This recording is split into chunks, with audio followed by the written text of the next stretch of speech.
사랑하는 성도 여러분, 오늘도 하나님께서 좋은 날, 새날, 새 아침을 허락해 주셨습니다.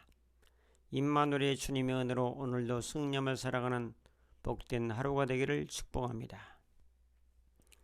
오늘은 민수기 27장 6절부터 11절까지 살펴보겠습니다. 6절 여호와께서 모세에게 말씀하여 이르시되 7절 슬로보와 딸들의 말이 옳으니 너는 반드시 그들의 아버지 형제 중에서 그들에게 기업을 주어 받게 하되 그들의 아버지 기업을 그들에게 돌릴지니라.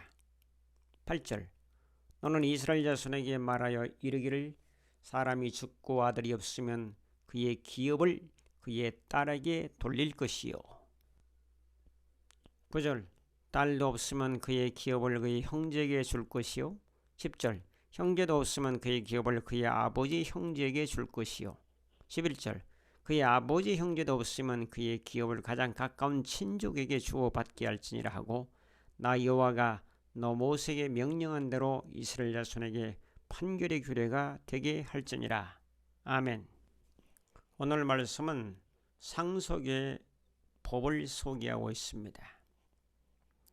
아들이 없으면 딸에게도 상속할 수 있다는 법을 벌써 모세오경 민수기에 기록을 한 걸 보면 모든 살아가는 삶의 법이 바로 모세오경에서부터 출발했던 것을 볼 수가 있습니다. 자, 슬로보앗이라고 하는 그런 딸들이 이제 기업을 요청합니다. 아버지가 광야에서 죽었고 또 아들도 없을 때 딸만 있는 경우에 그 아버지 기업을 딸들에게 물려줄 수 있으라고 요청을 합니다. 모세가 하나님께 묻죠. 하나님의 응답이 떨어졌는데 7절에 슬로보앗의 딸들의 말이 옳다.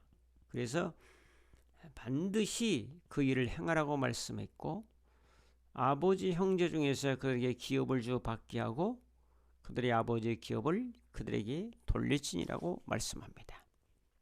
그래서 8절에는 아들이 없으면 딸들에게 돌려라.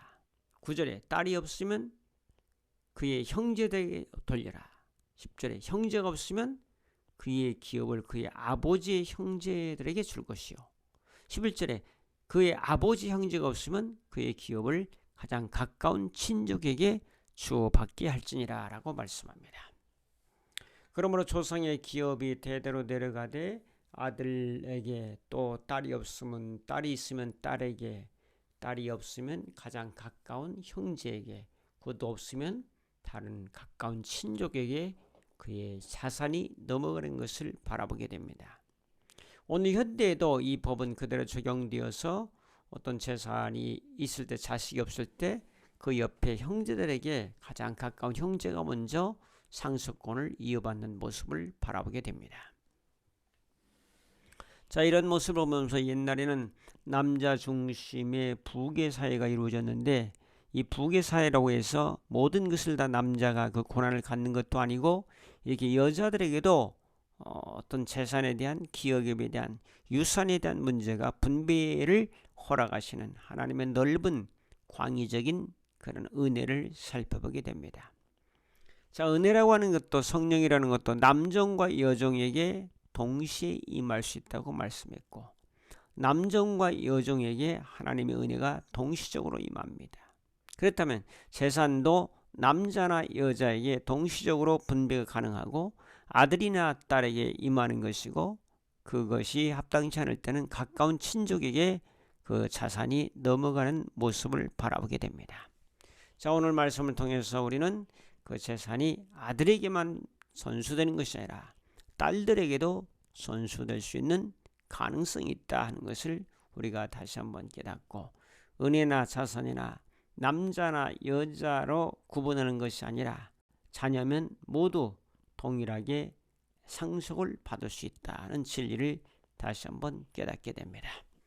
그러면 오늘도 우리는 자산의 문제라든지 재산 문제 이런 걸 가지고 상속 문제 가지고 다투는 경우가 대단히 많은데 이런 걸 감안해서 현행법이 그대로 주어지고 있습니다. 어머니에게도 자산이 주어지고 아버지가 죽었을 경우에 아들에게도 딸에게도 동일하게 법률에 따라서 자산이 분배되는 모습을 바라보게 됩니다. 우리는 믿음의 사람이랄지라도 이런 법들을 지켜서 모든 것이 분란이 없이 아름답게 분배되는 그런 은혜가 있어지기를 주님의 이름으로 축복합니다. 감사합니다.